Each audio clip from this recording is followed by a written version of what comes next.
மேக்ஸில் நம்ம இன்னைக்கு பார்க்க போகிறது 10th maths chapter 5 example some 5.29 பார்க்க போகிறோம். பார்க்கலாமா? A circular garden is bounded by East Avenue and Cross Road.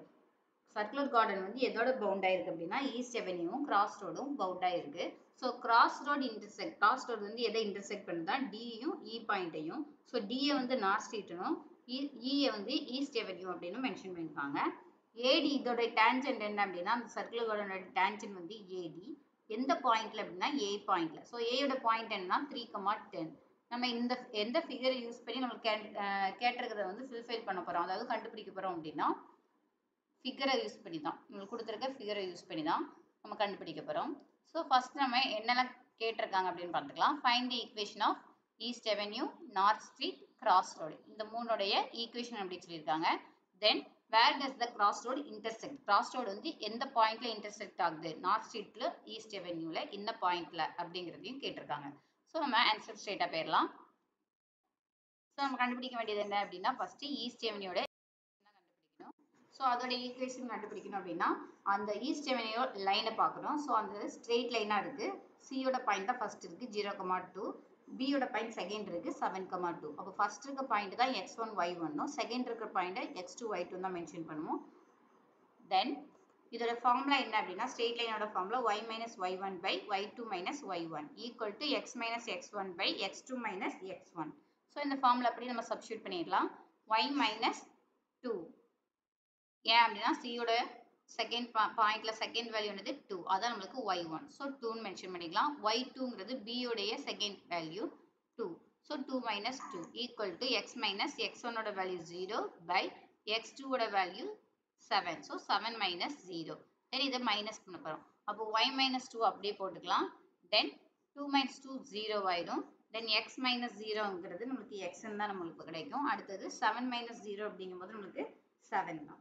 தென் இந்த 0 இங்க வந்து என்ன ஆயிட்டு இருக்கு அப்படின்னா லெஃப்ட் சைடு டிவைட்ல இருக்கு. அப்ப ரைட் சைடு போகும்போது ஆட்டோமேட்டிக்கா அது என்ன ஆயிரும் அப்படின்னா மல்டிப்ளை ஆயிரும். அப்போ 0ட எதை மல்டிப்ளை பண்ணாலும் நம்மளுக்கு 0 தான் கிடைக்கும். So y minus 2 equal to 0 ஆயிடும். தென் இந்த minus 2 அங்க போகும்போது என்ன ஆயிரும் +2 ஆயிரும். ஸோ y ஓட வேல்யூ நம்மளுக்கு 2ன்னு கிடைச்சிரும்.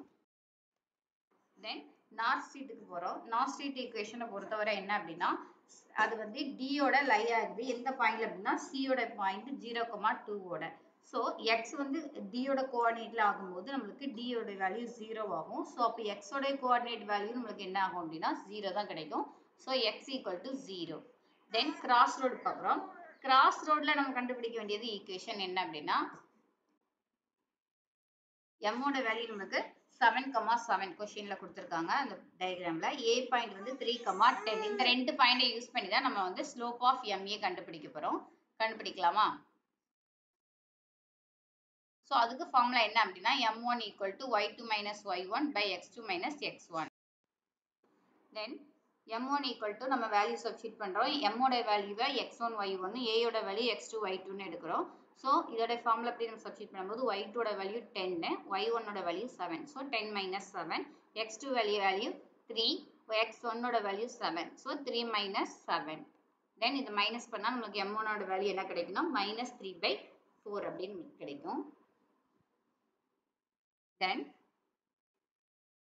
ஏன் அப்படின்னா 10 minus 7 தானே இருக்கு அப்படின்னு நீங்க நினைக்கலாம். 10 minus 7 நம்மளுக்கு 3 தான் கிடைக்கும். 3 minus 7 அப்படிங்கும்போது நம்மளுக்கு -4 கிடைக்கும். ஸோ கீழே இருக்கிற -4 நம்ம எப்படியுமே காமனாக தான் மைனஸ் இருக்கும்போது அப்போ மேலே மைனஸ் வந்துடும். ஸோ -3/4 நிறைய பேருக்கு இருக்கும், அதனால தான் இது கிளியர் பண்ணிக்கிறேன்.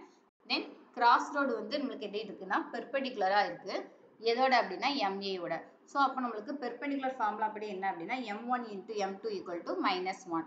ஸோ நம்மளுக்கு m1 ஓட வேல்யூ நம்ம கண்டுபிடிச்சோம் -3/4. m2 ஓட வேல்யூ தெரியாது, இனிமேல் தான் கண்டுபிடிக்க போகிறோம். So m2 equal to -1. -3/4 இங்கே இருக்குதா? ஸோ அப்போ நம்மளுக்கு ரைட் சைட் போகும்போது என்ன ஆயிரும் 4/-3 ஆயிரும், மல்டிப்ளைல கிடைக்கும். So -1 into 4/-3. So minus cut ஆயிரும்.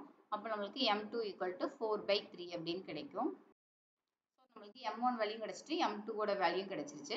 So slope road has slope 4/3. It bosses through the point வந்து நம்மளுக்கு என்னது 3/3,10.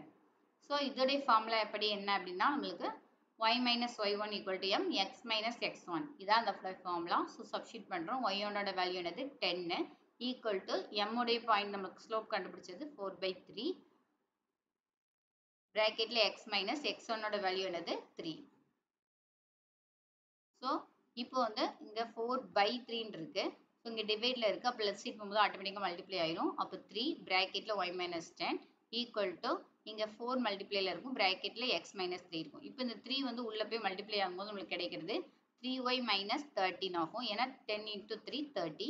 தென் ஈக்குவல் டு இங்க 4 உள்ள போய் மல்டிப்ளை ஆகும்போது 4x minus 12 அப்படின்னு கிடைக்கும். தென் இப்போ நம்ம எப்பவுமே நான் எக்ஸை வந்து பாசிட்டிவாக இருக்கிற சைடே நம்ம எடுத்துக்கலாம் அப்படின்னு சொல்லுவேன். ஸோ அப்போ ரைட் சைடு வந்து எக்ஸ் பாசிட்டிவாக இருக்கப்போ லெஃப்ட் சைடில் இருக்கிறது எல்லாத்தையும் ரைட் சைடு நம்ம கொண்டு வரோம். அப்போ நம்மளுக்கு ஆல்ரெடி இருக்கிற ரைட் சைடு இருக்கிறத அப்படியே வச்சுப்போம். ஸோ 4x minus 3y வந்து ப்ளஸ் 3y இருக்குது. ரைட் சைடு போகும்போது மைனஸ் 3y ஆயிடுது. தென் ஆல்ரெடி இங்கே ரைட் சைடு வந்து மைனஸ் 12 இருக்குது. இங்கே மைனஸ் 13 இருக்குது லெஃப்ட் சைடு. அது ரைட் சைடு போகும்போது ப்ளஸ் 30 ஆயிடும். தென் 4x minus 3y அப்படியே போட்டுக்கலாம். minus 12 plus 13 plus minus minus minus பண்ண நம்மளுக்கு கிடைக்கிறது plus 18. So plus 18 equal to 0. இதோட ஈக்குவேஷன் உங்களுக்கு கிடைச்சு. Then B உடைய ஃபர்ஸ்ட் பாயிண்ட் என்ன அப்படின்னா B உடைய ஃபர்ஸ்ட் பாயிண்ட் நம்மளுக்கு என்ன கேட்டிருக்காங்க அப்படின்னா நார்த் ஸ்ட்ரீட் அதோடைய இன்டர்செக்டும் அடுத்தது ஈஸ்ட் எவனோட இன்டர்செக்ட் நம்ம கண்டுபிடிக்கணும். ஸோ நார்த் ஸ்ட்ரீட் இன்டர்செக்ட் கண்டுபிடிக்கிறதுக்கு நம்மளுக்கு இப்போ கண்டுபிடிச்ச ஈக்குவேஷன் எக்ஸோட வேல்யூ நம்மளுக்கு 0ன்னு கண்டுபிடிச்சிருந்தோம்ல அதை சப்ஸ்டிட் பண்ணுறோம். சப்ஸ்டிட் பண்ணும்போது எக்ஸ் இருக்க இடத்துல சப்ஸ்டிட் பண்ணும்போது 4 into 0 0 ஆயிடும். minus 3y plus 18 equal to 0 அப்படின்னு ஆகும். தென் minus 3y அப்படியே வச்சுக்கலாம். plus 18 வந்து ரைட் சைட் போகும்போது minus 18 ஆயிடும்.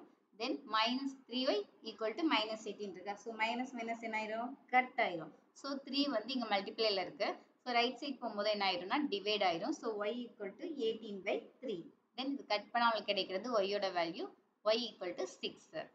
ஸோ மீட்டிங் பாயிண்ட் நம்மளுக்கு என்னது கிடைக்கும் எக்ஸோட வேல்யூ என்னது 0 ஒய்யோட value 6. So 0,6. Then second point பார்ப்போம். செகண்ட் பாயிண்ட்டுக்கு நம்மளுக்கு அதே ஈக்குவேஷன் தான். ஒய்யோட வேல்யூ நம்மளுக்கு 2ன்னு கண்டுபிடிச்சிட்டோம். ஸோ ஒய்யோட வேல்யூ நம்ம சப்ஸ்டிட் பண்ணுறோம். 4x minus 3 into 2 plus 18 equal to 0. எப்படி இந்த 2 வந்துச்சு அங்கே வந்து 6 வந்துச்சு அப்படின்னா இந்த ரெண்டுமே நம்ம வந்து முன்னாடி நம்ம வந்து கண்டுபிடிச்சது தான் இங்கே சப்ஸ்டிட் பண்ணியிருக்கோம். வேற ஒன்றும் இல்லை, புதுசாலும் நம்ம எதுவுமே சப்ஸ்டிட் பண்ணலை. ஸோ இப்போ நம்ம சப்ஸ்டிட் பண்ணால் நம்மளுக்கு கிடைக்கிறது 4x minus 6 plus 18 equal to 0. So minus 6 plus 18 இருக்கு.